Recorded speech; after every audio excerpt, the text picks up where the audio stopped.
அமித்ஷா வந்து அவசரப்பட்டெல்லாம் முடிவெடுக்க மாட்டார்.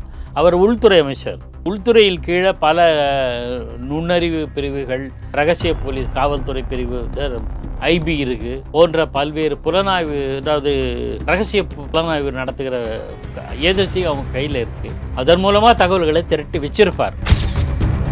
அண்ணாமலை டெல்லிக்கு போயிட்டு வந்தார் இல்லையா, அவர் சொன்ன ஒரு சென்டென்ஸை நம்ம கூர்மையாக கவனிக்கணும். அதில் பல அர்த்தங்கள் இருக்குது. என்ன சொல்கிறாரு? தமிழக பாஜக தொண்டர்களின் விருப்பங்களையும் நிலைப்பாடுகளையும் கட்சி மேலிடத்தில் தெரிவித்து விட்டேன். அப்போ எதை தெரிவிச்சிருப்பாரு புரிஞ்சுக்கணும். நம்ம இன்னும் ஒரு படி மேலே அதிமுக மட்டும் அல்லாமல் வேறு சில கட்சிகளில், நான் வெளிப்படையாக சொல்கிறேன், தாவேக்கா ஏதாவது ஒரு வகையில் சீட் அட்ஜஸ்ட்மெண்ட்டுக்கு போகக்கூடும். சீமானும் பாஜகவுக்கு நெருக்கமாக இருப்பதாக சொல்கிறாங்க. இதெல்லாம் பார்க்கும்போது அதெல்லாம் வச்சு சேர்த்து, ஏன்னா இவங்க எல்லாருக்குமே ஒரே புள்ளி திமுக எதிர்ப்பு. அண்ணாமலை போல திமுகவுக்கு ஈடு கொடுத்து பேசக்கூடிய அரசியல் நடத்தும் இதுவரையில் பாஜக கண்டதில்லை. இலகணேசன் அவர் இப்போ கவர்னராக போயிட்டார், அதனால் இப்போ அவரை சொல்ல முடியாது. அந்த மாதிரி ஆட்கள்லாம் பிஜேபி திமுகவுக்கு அனுசரணையாக இருப்பாங்க. எச்ராஜா கடுமையாக கத்துறாரு, சண்டை போடுறாரு. ஆனால் வரம்பு மீறி பேசுகிறாரு. அண்ணாமலையை போல கன்ஸ்ட்ரக்டிவ் அப்போசிஷன் எச்ராஜா பண்ணலை, கடுமையாக போறாரு. நீங்கள் நல்லா கவனிக்கணும். துரைமுருகன் என்ன சொன்னார்? பாஜக பிசாசு மாதிரி வளருது அப்படின்னு சொன்னார் இல்லையா? அப்படின்னா பாஜக வளர்ச்சியில் மிகப்பெரிய பங்கு அண்ணாமலை. இன்னொரு தலைவரை கொண்டு வந்தாங்க, அண்ணாமலை மாற்றிட்டு இன்னொருத்தர் கொண்டு வந்தால் இவரை விட தீவிரமான தலைவராகத்தான் இருக்க வேண்டுமே தவிர.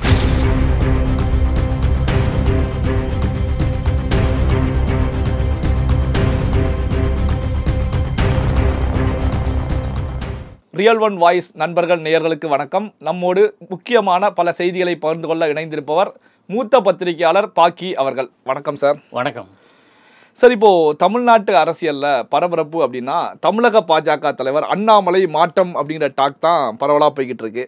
காரணம் என்ன அப்படின்னா, அதிமுக போட்ட கண்டிஷனின் அடிப்படையில் அண்ணாமலைக்கு சாய்ஸ் கொடுக்கப்பட்டிருக்கு. ஒன்று தலைவர் மாற்றம், அப்படி இல்லைன்னா இந்த தொகுதி பங்கீடு விஷயங்கள் டெல்லி தீர்மானிக்கணும் அப்படின்னு சொல்லி அதிமுக தெரிவித்தாக செய்திகள் வெளியாகிட்டு இருக்கு. இதை எப்படி சார் பார்க்குறீங்க? இப்போதைய சூழலில் சில காட்சிகள் மாறி இருக்குன்னு. ஒரு ஆண்டுக்கு முன்னாடி பார்த்தீங்கன்னா அதிமுக பாஜக உறவு விரிஞ்சு போச்சு. அதுக்கு காரணம் அண்ணாமலை என்ற தனிநபரும் எடப்பாடி பழனிசாமி என்ற தனிநபருக்கும் உண்டான உரசல்களும் காரணம். அதுக்கு பல்வேறு காரணம், அது விரிவாக எடுத்துக்கிட்டு போனால் டைம் ஆகும். நாம் என்ன சொல்கிறோம்னா, அந்த உரசல் ஒரு காரணமாக இருந்தாலும் அண்ணாமலையை பொறுத்தவரை அவர்கிட்ட கட்சியை கொடுத்துட்டாங்க. தமிழ்நாட்டில் பாஜகவை வளர்க்கணும், அதுதான் அவரோட குறிக்கோள். திரும்ப திரும்ப திரும்ப அவர் நேர்காணல்லையோ அல்லது செய்தியாளர் கூட்டத்திலையோ சொல்கிறது என்னென்னா, மாநிலத்தில் பாஜகவை வளர்க்கணும், அதுதான் என்னுடைய நோக்கம். அதுக்கு நான் என்னென்ன செய்யணுமோ அதெல்லாம் செய்வேன். முதல் விஷயம் நேற்று 2 நாளுக்கு முன்னாடி அவர் கொடுத்த நேர்காணல் கூட கட்சி தான் முதல்ல, கட்சி வளர்க்குறது தான் முதல்ல என்னார். ஆனால் இதில் ஒரு சின்ன மாற்றம் என்ன, கட்சியை விட நாட்டு நலன் முக்கியம், மாநிலத்தினுடைய நலன் முக்கியங்கிறத வந்திருக்கார். அது ஒரு தெளிவான பாதை தான். இப்போ என்னன்னா, அந்த கட்சி நலன்கிற போது அவர் எடுத்துக்கிட்ட முதல் ஊழல் எதிர்ப்பு. ஊழலுக்கு எதிராக கடுமையான எதிர்ப்பு ஒன்று. பயங்கரவாதம், சட்டம் ஒழுங்கு பிரச்சனை, போதைப்பொருள், இதெல்லாம் ஒவ்வொன்றா அவர் எடுத்துகிட்டு தான் திமுகவை டார்கெட் பண்ணுறாரு. இப்போ இதில் டார்கெட் பண்ணும்போது ஊழல் அப்படின்னு சொன்னால் அதிமுகவும் அடக்கம் தான். அவர் சொல்கிறதில் என்னமோ அவர் ஜெயலலிதாவை கடுமையாக தரக்குறைவாக பேசுனதாக சொல்கிறாங்க. அது தவறு. அவர் என்ன சொல்கிறாருன்னா, அவர் பேரை கூட சொல்லலை, ஜெயலலிதா பேரை கூட சொல்லலை. ஒரு முதலமைச்சர் தண்டிக்கப்பட்டிருக்காருன்னு சொல்கிறார், ஊழல் புகார் காரணம். அது ஜெயலலிதான்னு இவங்க புரிஞ்சுக்கிட்டாங்க. லாலு பிரசாத் யாதவ் அவர் தண்டிக்கப்பட்டார், சிபு சோரன் தண்டிக்கப்பட்டார், அப்புறம் ஓம் பிரகாஷ் சௌதாலா அவரும் முதலமைச்சர் தண்டிக்கப்பட்டார். இதை கூட அவர் மறைமுகமாக குறிப்பிட்டிருக்கலாம். ஜெயலலிதாவும் உண்மைதானே. ஜெயலலிதா பரப்பனகரத்தில் அவர் சிறைக்கு சென்றது காரணமே தண்டனை தான காரணம். அவர் மேல் விசாரணையில் மேல் முறையீட்டில் அவர் அதுக்குள்ளே இறந்துட்டார்ன்றதுனால அது நீக்கப்பட்டது அவர் பேர். ஆனால் அவரோடவே இருந்த சசிகலா மேல் தண்டனை பெற்றார் 4 ஆண்டுகள், எல்லாருக்கும் தெரியும். ஸோ அதை யதார்த்தமாக இருக்கிறத சொன்னார். சொல்லிட்டு தான் ஊழல் புகாரில் இன்றைக்கும் அதிமுக ஆட்சியில் அமைச்சர்களாக இருந்த பல பேர் மேலே இன்னும் ஊழல் புகார் இருக்குது. அது ஒன்றும் விட்ரா பண்ணலையே, கேஸ் அப்படியே தானே இருக்குது. இதெல்லாம் மனசில் வச்சுக்கிட்டு தான் அவர் சரியாக என்ன சொல்கிறாரு, ஊழல் ஊழலுக்கு எதிராக நான் புகார் போர் தொடுத்தேன்னா இதுவும் சேர்ந்து தான். இவரும் அதிமுகவினர் அவர்கள் மீதும் புகார் இருக்கின்ற அந்த கோணத்தில் தான் அவர் தன்னுடைய அரசியல் பயணத்தை நகர்த்துறார். அந்த ஸ்டெப்பெல்லாம் கரெக்டு தான், அதில் வந்து குறை சொல்ல முடியும். அதை ஒரு இஷ்யூவாக எடுத்துக்கிட்டு அதிமுகவோட உறவை முறிச்சுக்கிட்டு, இதுக்கு அவங்க சொன்ன காரணம் ரொம்ப அற்புதமானது. மைனாரிட்டி ஓட்டெல்லாம் போயிடுச்சு அப்படின்ட்டு, அதனால தான் வெற்றி வாய்ப்பு இழந்தோம் 2021. ஜெயக்குமார் எல்லோரும் சொன்னாங்க. சரி, 2024 மக்களவை தேர்தலில் அவங்க இப்போ பிஜேபி உறவு முறிஞ்ச உடனே அபரிவிதமாக வெற்றி பெற்றிருக்கலாமில்ல, ஏன் பெறல? உங்கள் மேலே தவறு. அதிமுக சரியான காய நகர்த்துற ஆட்சியாளருக்கு திமுக அரசுக்கு எதிரான போராட்டத்தை சரியாக முன்னெடுக்கலை. ஆனால் பிஜேபி தான் வந்திருக்கு. இதுவரையில் திமுக ஆட்சியின் மீதான எதிர்ப்பை வலிமையாக கட்டமைத்து செயல்படுவது பாஜக தான், அதிலும் அண்ணாமலை தான். அண்ணாமலை வந்த பிறகு தான் இந்த வேகம். கட்சியை பல தளங்களில் நல்லா வளர்த்துருக்கார், களப்பணியாற்றுறார், இந்த நடைப்பயணம் மேற்கொள்கிறாரு, மக்களை சந்திக்கிறாரு, ஒரு விசிபிலிட்டி, அதாவது சொல்லுவாங்க பிஜேபின்ற ஒரு கட்சி தமிழ்நாட்டில் இருக்குங்கிறத காமிச்சிட்டார் அவர். இவ்வளோ விட்டுருங்க, அவசிஷர் வாயால் மகரிஷி பட்டம்ங்கிற ஒரு பழமொழி சொல்லுவாங்கல்ல, அது மாதிரி திராவிட முன்னேற்ற கழக ஆட்சியில் முக்கிய அமைச்சராக இருக்கிற துரைமுருகனே ஒரு முறை பிசாசு மாதிரி வளர்ந்துடுச்சு பாஜக அப்படின்னா, இதெல்லாம் எந்த காலத்தில் அண்ணாமலை. ஆக அண்ணாமலை அப்போ அந்த பாதையில் போகிறார். அதே சமயத்தில் மேலிடத்துக்கு கட்டுப்பட்டவராக இருக்கார். மேலிடம் கூப்பிட்டது இப்போ இதெல்லாம் யூகம்தான். இப்போ எல்லாருமே அதிகாரபூர்வமாக எந்த தலைவர்களும் சொல்லாத வரையில் யூகத்தின் அடிப்படையில் தான் பேசப்படுகிறது. அப்படி இருந்தால் மேலிடத்தில் பாஜகவை பொறுத்தவரையில் தமிழ்நாட்டில் இப்போ பாஜக வேறொன்றணும், ஆட்சி பிடிக்கணுங்கிற நோக்கம் அவங்களுக்கு இல்லை. ஏன்னா அவங்களுடைய நோக்கமெல்லாம் மேற்கு வங்கம் இடங்களை, அதாவது உத்தரப்பிரதேசத்தில் மக்களவை தேர்தலில் நிறைய இடங்களை இழந்துட்டாங்க, மீண்டும் அதெல்லாம் வந்து எஸ்டாப்ளிஷ் பண்ணணும். வெஸ்ட் பெங்காலில் ஆட்சி பிடிக்கணும், சட்டப்பேரவை தேர்தல் வருது, அங்கே ஆட்சியை பிடிக்கணும். இந்த மாதிரி அவங்களுடைய கணக்கெல்லாம் வேறு. தமிழ்நாட்டில் உடனே நாளைக்கு ஆட்சி அமைக்கணுங்கிற எண்ணமெல்லாம் கிடையாது, இப்போ கிடையாது அவங்களுக்கு. அதனால் நமக்கு அனுசரணையாக இருக்கிற ஒரு கட்சியாவது வரட்டும் அப்படிங்கிற எண்ணத்தில் அதிமுக சேர்ந்து போகலாம் அப்படின்னு அமித்ஷா அறிவித்திருப்பார். அதை தான் எடப்பாடியும் கூப்பிட்டு சொல்லியிருப்பார். ஆனால் எடப்பாடி ஏதோ நிபந்தனை விதித்து அண்ணாமலை நீக்கணும் அப்படின்னு சொல்லி அந்த உடனே அப்படிங்களா நான் செஞ்சிடறேன் அப்படிலாம் செய்யக்கூடியவங்க பாஜகவும் இல்லை, அமித்ஷாவும் கிடையாது. அந்த நிபந்தனை விதித்தராகவும் தெரியல. ஓகே சார், இப்போ வந்து அண்ணாமலை அவர்கள் வந்து டெல்லிக்கு சென்று வந்தாங்க, அதே மாதிரி இபிஎஸ் அவர்களும் டெல்லிக்கு சென்று வந்தாங்க. இதன் பிறகு தான் இந்த தலைவர் மாற்றம் அப்படிங்கிறது போய்கிட்டு இருக்கு. பார்த்தீங்கன்னா இப்போது செய்திகளை பொறுத்த வரைக்கும் அடுத்து வந்து நயினார் நாகேந்திரன், வானதி சீனிவாசன் அப்படின்னு பேரும் அடிபட்டு இருக்கு.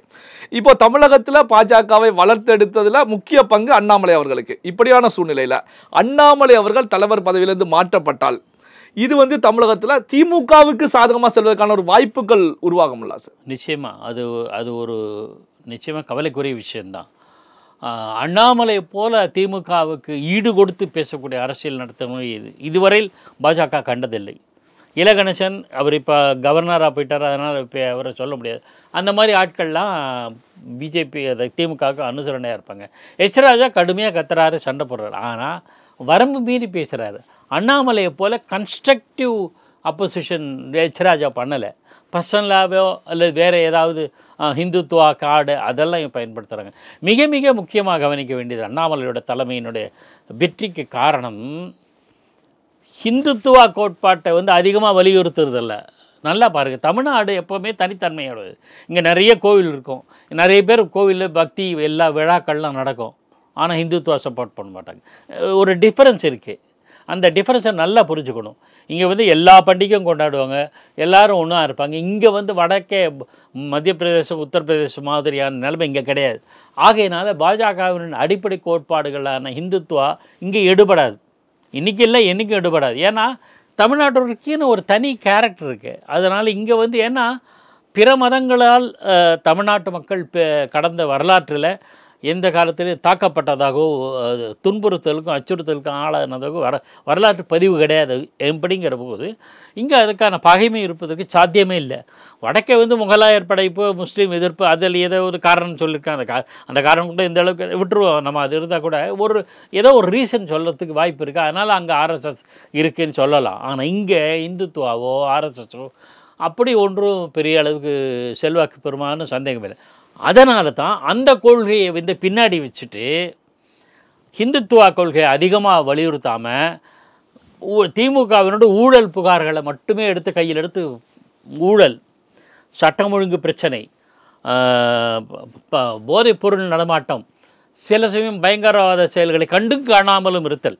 பயங்கரவாத செயல்களை தூண்டுகிறாருன்னு சொல்ல முடியாது, இருந்தாலும் கண்டும் காணாமல் இருக்கிறது கூட தவறு தான். அந்த மாதிரியான இது மாதிரியான விஷயங்களை கையில் எடுத்து கடுமையாக போகிறாரு. நீங்கள் நல்லா கவனிக்கணும். துரைமுருகனே என்ன சொன்னார்? பாஜக பிசாசு மாதிரி வளர்கிறது அப்படின்னு சொன்னார் இல்லையா? அப்படின்னா பாஜக வளர்ச்சியில் மிகப்பெரிய பங்கு அண்ணாமலை. இன்னொரு தலைவரை கொண்டு வந்தாங்க. அண்ணாமலை மாற்றிட்டு இன்னொருத்தர் கொண்டு வந்தால் இவரை விட தீவிரமான தலைவராகத்தான் இருக்க வேண்டுமே தவிர வேறு யாராவது நீங்கள் சொன்ன பெயர்கள் யாராவது கொண்டாங்களா அந்த வேகம் இருக்குமான்னு சந்தேகம். மேலும் அவர்கள் மீது பல புகார், நயினார் நாகேந்திரன் எடுத்துக்கிட்டேன்னா அவர் மீது இந்த பண புகார் ஒன்று இருக்குல்ல, தேர்தல் சமயத்தில் சில கோடிகள் பெற்றது, அதை பற்றியெல்லாம் வழக்கு விசாரணையெல்லாம் இருக்குது. அது இன்னும் உண்மை தெரியல. வேறு யார் தருவாங்க? தமிழிசை மேலிடத்துக்கு அவ்வளோ நம்பிக்கை இல்லைன்னு நான் அறிகிறேன். அவங்க ஆளுநர் பதவி விட்டு வந்ததையே கூட சில பேர் மேலிடத்தில் அதிருப்தி தெரிவித்ததாக கேள்விப்பட்டேன். அதனால் யார் வருவாங்கன்னு தெரியாது. எச் ராஜாவும் பெரிய அவர் மேலே ஒரு அபிமானமும் இருக்கா தெரியல. ஆக யார் வருவாங்கன்னு நமக்கு தெரியல, சொல்லவும் முடியாது. ஆனால் அண்ணாமலையை மாற்றி வேறு ஒருவர் வந்தால் அண்ணாமலையை விட திறமையானவரும் வலிமையானவராக இருக்கணும். அது வருமா? கேள்விக்குரியதான். இப்போ பார்த்தீங்கன்னா சார், பாரதிய ஜனதா கட்சியை பொறுத்த வரைக்கும், டெல்லியில் இருக்கக்கூடிய தலைமையை பொறுத்த வரைக்கும் இன்னொரு விஷயம் ஆனாலும் அந்த ஒரு சர்வே நடத்தி ரிப்போர்ட் எடுத்து கட்சி மட்டத்திலையும் சரி மக்கள் மட்டத்திலையும் சரி ஒரு சர்வே எடுத்து இந்த அடிப்படையில் தான் மக்களுடைய மனநிலை என்ன அப்படிங்கிற முடிவுகளை எடுப்பதாக சொல்லப்படுது. இப்படியான ஒரு சூழ்நிலையில் இப்போ அண்ணாமலை மாற்றம், இப்போ எடப்பாடியார் அங்கே வேண்டுகோள் வைத்திருந்தாலும் அண்ணாமலை மாற்றம் அப்படிங்கிற ஒரு விஷயத்தையும் கட்சி மட்டத்தில் வந்து ஒரு சர்வே எடுத்திருப்பாங்க, ரகசிய ரிப்போர்ட் வந்து பெற்றிருப்பாங்க. அப்போ அண்ணாமலையை பொறுத்த வரைக்கும் அண்ணாமலை மாற்றம் வேண்டாம், அண்ணாமலை மாற்றம் இருக்கக்கூடாது அப்படிங்கிற கருத்துக்கள் அதிக அளவில் சோசியல் மீடியாவில் எந்த ஒரு செய்தி போட்டாலும் கமெண்ட்ஸ் அதிக அளவில் வந்துட்டு இருக்கு. இப்படியான சூழ்நிலையில் அதிமுக வேண்டுகோள் கோரிக்கை வைத்திருந்தாலும் அதை வந்து அமித்ஷா வந்து கையில் எடுத்துக்குவாங்களா? எடுப்பதற்கான வாய்ப்புகள் குறைவாக இருக்கும். அமித்ஷா வந்து அவசரப்பட்டெல்லாம் முடிவு எடுக்க மாட்டார். அவர் உள்துறை அமைச்சர். உள்துறையில் கீழே பல நுண்ணறிவு பிரிவுகள், ரகசிய போலீஸ், காவல்துறை பிரிவு, ஐபி இருக்குது போன்ற பல்வேறு புலனாய்வு, அதாவது ரகசிய புலனாய்வு நடத்துகிற ஏஜென்சி அவங்க கையில் இருக்குது. அதன் மூலமாக தகவல்களை திரட்டி வச்சிருப்பார். அதிமுக என்ன சொல்லுது கேட்டுப்பார், பாஜகவிலே மற்ற தலைவர்கள் என்ன சொன்னாங்க கேட்டுப்பார். எல்லாத்தையும் வச்சு அனலைஸ் பண்ணி இப்போது தனியார் நிறுவனங்கள் கூட புள்ளி விவரங்களை சேகரிக்கிறாங்க இல்லையா, அதெல்லாம் கூட தெரிந்து வைத்திருக்கக்கூடும். அப்படி பார்த்தால் இதெல்லாம் ஒரு பக்கம் இருக்க, அண்ணாமலை டெல்லிக்கு போயிட்டு வந்தார் இல்லையா, அவர் சொன்ன ஒரு சென்டென்ஸை நம்ம கூர்மையாக கவனிக்கணும். அதில் பல அர்த்தங்கள் இருக்குது. என்ன சொல்கிறாரு? தமிழக பாஜகவின் தொண்டர்களின் விருப்பங்களையும் நிலைப்பாடுகளையும் கட்சி மேலிடத்தில் தெரிவித்து விட்டேன். அப்போ எதை தெரிவிச்சிருப்பார் புரிஞ்சுக்கணும். நம்ம நிச்சயமாக அண்ணாமலையினுடைய தலைமையின் கீழே கட்சி நல்லா வளர்ந்து வருதுன்னு கட்சி தொண்டர்கள் கருதுகிறார்கள் அப்படின்றது எல்லாருக்கும் தெரியும். அதை வந்து அவர் வெளிப்படுத்தியிருப்பார். ஒன்று அதிமுக, அதாவது பாஜக தமிழ்நாட்டில் அதிமுக துணை இல்லாமலேயே வளர வேண்டும், இதுதான் அண்ணாமலையினுடைய நோக்கம். இதையும் அவர் தெளிவுபடுத்திப்பார்.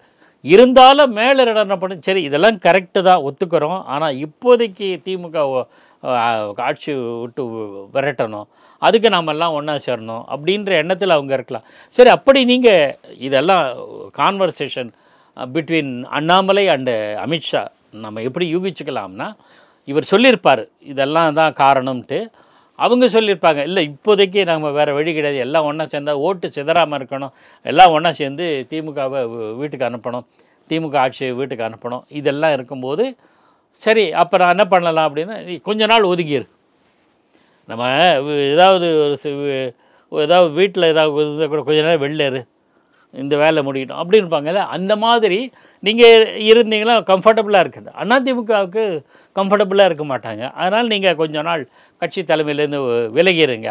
பின்னாடி உங்களை அவங்க அண்ணாமலை மீது நம்பிக்கை இழந்து விட்டு வெளில போன்னு சொல்லலை, இதெல்லாம் ஒரு யூகத்தின் அடிப்படையில் சொல்கிறேன்.